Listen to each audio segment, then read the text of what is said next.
Hello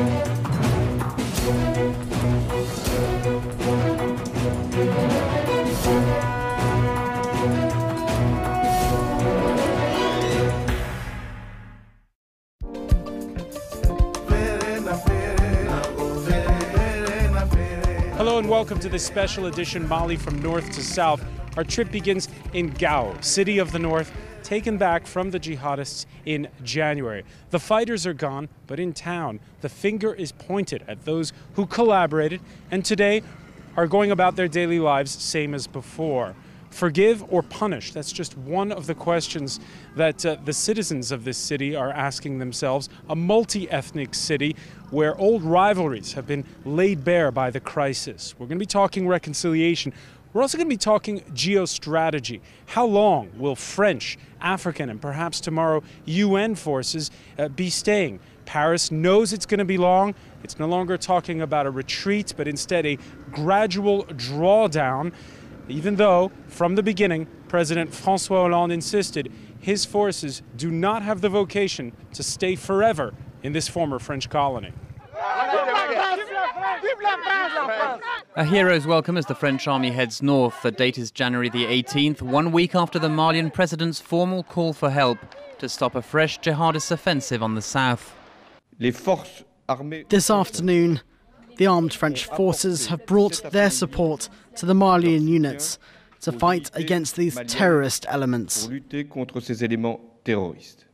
Rebels who had started talks in Algiers suddenly make a move on January the 10th. They went for the town of Konna, on the line that's cut the country in two for most of the previous 10 months. The central government in Bamako, chased from the north by a loose coalition of jihadists and Tuareg separatists. The Malian army's gradual return comes on the back of 4,000 French troops. Chad sends 2,400 desert-hardened forces. French fighter planes bomb the north. The towns fall fast. After initial skirmishes, the rebels mostly flee without a fight. After Konna, scenes of wild celebrations follow in other cities. Look at their enthusiasm. I'm really happy. With my men and the French, we liberated the airport and the town of Timbuktu. West African forces also start to deploy in a support and logistics role. Less than 1 month in, the far northern towns of Tessalit and Kidal also fall. The French and Chadians are welcome in Kidal, but not the Malian army. To this day, the Tuareg separatist MNLA still patrols there. The hard part is chasing the jihadists from their stronghold in the Ifaras Mountains, nicknamed Planet Mars for its scorching, inhospitable terrain. The Malian army's on the winning side this time, a chance for France to downplay criticism of a force largely discredited in the eyes of its own people. Well done, you did a good job. Without the Malian army, we would never have got here. It takes several weeks for Al-Qaeda's sanctuary to fall. Hundreds of jihadists are reportedly killed, including, according to Paris, a main leader, Abu Zaid. Weapons and child soldiers are found, but no sign of long-held French hostages believed now to still be somewhere in the wider region. Today, the drawdown of French troops is underway, but even though the handover continues with African and soon UN peacekeepers, Paris intends to still have a residual force of over 1,000 troops on the ground by year's end. The call to intervene came fast, but when it comes to leaving, that's anyone's guess. We're in the Quartier 4, neighborhood 4 of Gao, and we're on patrol with the French army. And as you can see, it's a foot patrol, something that wouldn't have been possible a couple of months ago. We're with Master Sergeant Thomas of the 92nd Infantry, based out of Clermont-Ferrand in the center of France. You're on foot today. Yes. Before it wasn't possible. What's changed? Now the area of Gao is secure by French army. We can talk to the population without being protected by our armored vehicle, so we can discuss with the population. You're able to talk with the population. What are you looking for? We are looking for ammunition, UXO in a military term, and information about Islamists to find them for the army. What's it like when you speak with the people? Are they cooperating? Yeah, they are very welcome with us. Very welcoming. And with the Malian army, how are things with them?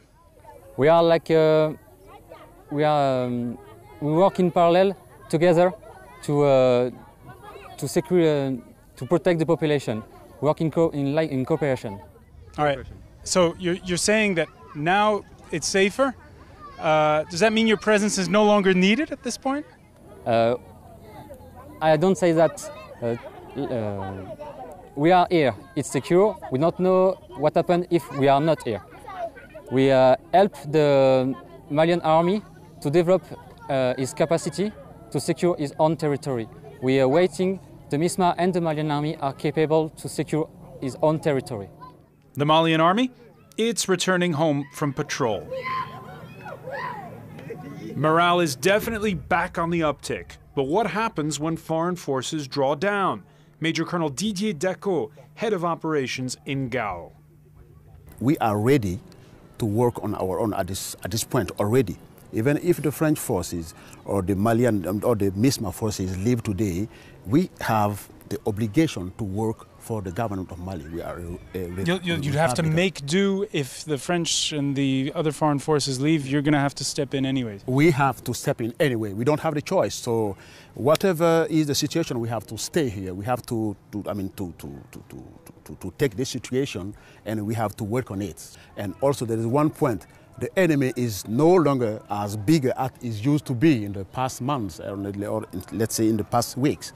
So really the situation has drastically changed. I mean, the situation on the side of the enemy.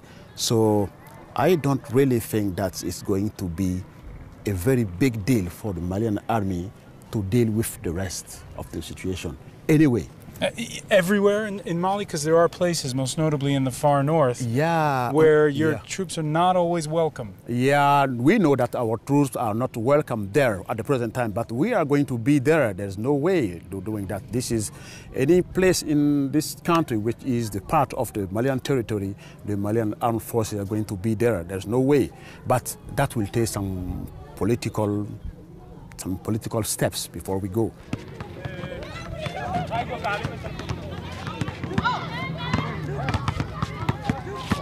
We're now in Gao on Independence Square, which under the occupation of the north had been renamed Sharia Square.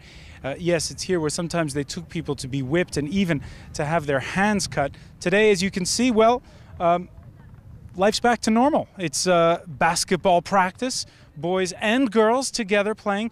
And we're with Jaouja Babi, who's one of the players. And at one point, under the occupation of the city by the jihadists, you received 10 lashes at City Hall, and they threatened even to bring you back here. To first send me to prison, then to bring me here to kill me. And if they don't kill me, they kill my mother or a member of my family.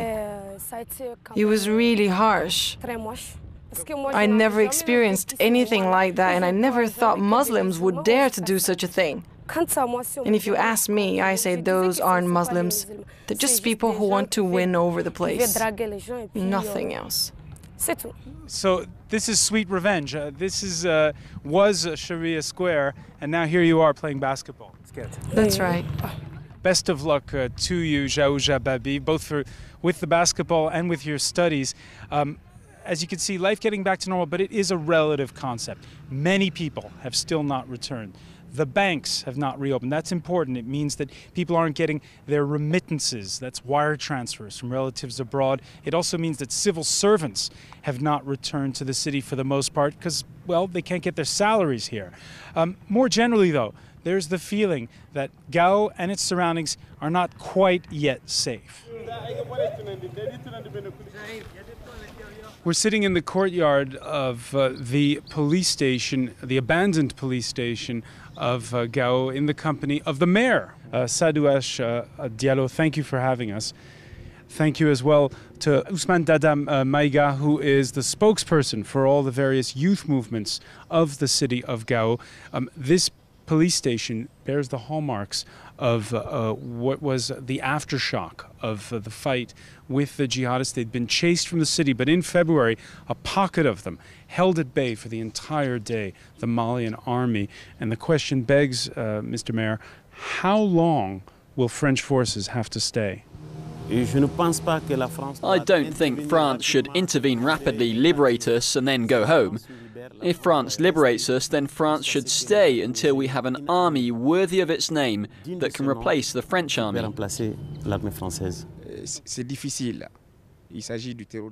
It's a tough one. We're talking about international terrorism. We were occupied for 10 months, first by the MNLA, then Ansar Dine. Both Malian movements, then these movements were bolstered by the Mujao, Al-Qaeda in the Islamic Maghreb. These movements had plenty of time to settle roots here. They had collaborators, they made contacts, so it's complicated. We think France should stay as long as needed, as long as it takes to boot out the last terrorist from our land.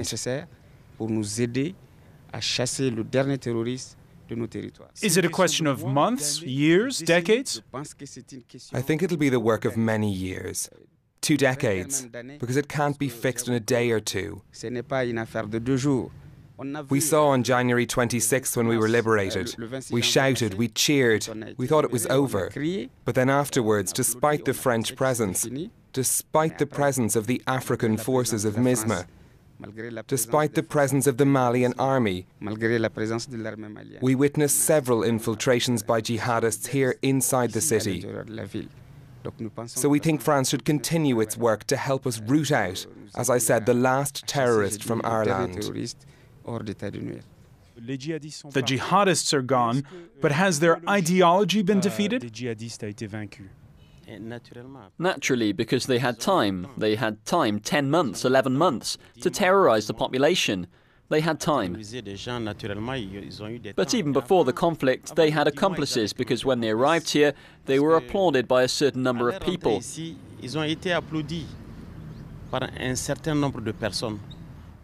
We had the feeling that there had been a long process.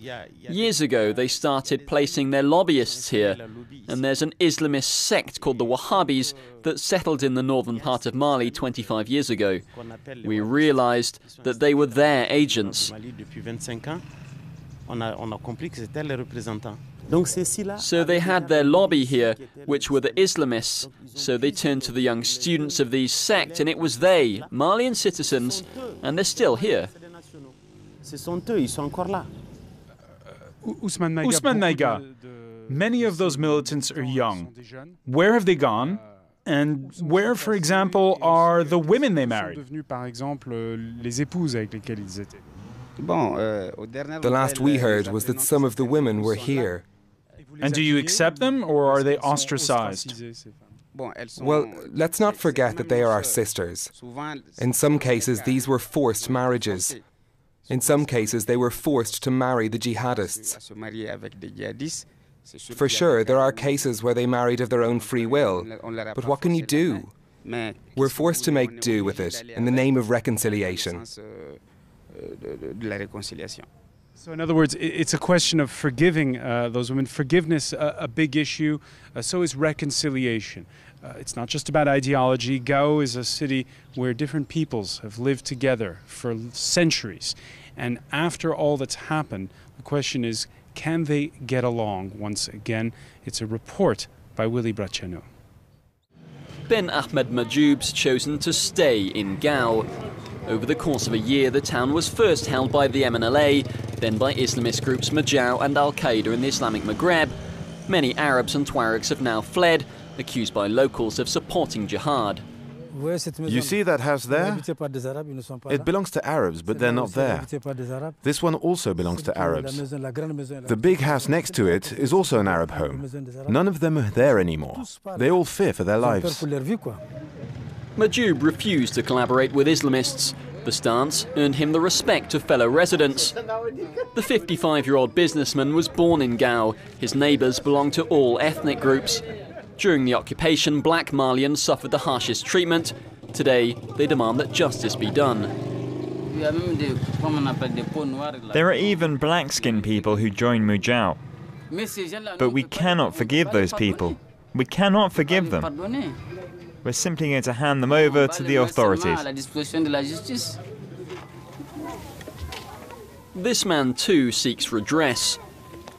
In December last year, Islamists accused him of theft and cut off his hand. The father of 3 children, Issa Al-Zoum, is now known as one of the 4 amputees of Gao. Mete out justice for the people who cut off my hand? I would slaughter all of them. Even if they are sentenced to life in prison, that's not enough. Should I forgive people who've done this to me? I cannot forgive them. Forgiveness may be long in coming for the Tuareg community. These descendants of desert nomads have returned. Most are too scared to come back. But they insist not all Tuaregs have blood on their hands. Time is running out. We need reconciliation. We need to live in harmony. We need to turn back the clock. People are suffering. The refugees are suffering.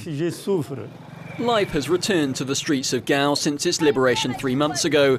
Authorities say that only 10,000 of the city's 78,000 inhabitants are yet to come home. After nightfall, local radio stations sound their appeal to former residents. Tu as besoin de paix.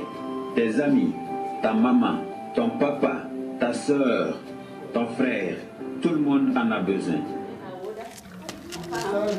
This mother returned from Niger 2 months ago to find her house ransacked. Still, Maimouna prefers to see her 9 children grow up here in their hometown. We've come back because life is better for us here. We will stay in our house. We won't stay with others. We came back because the military came to free us and protect us.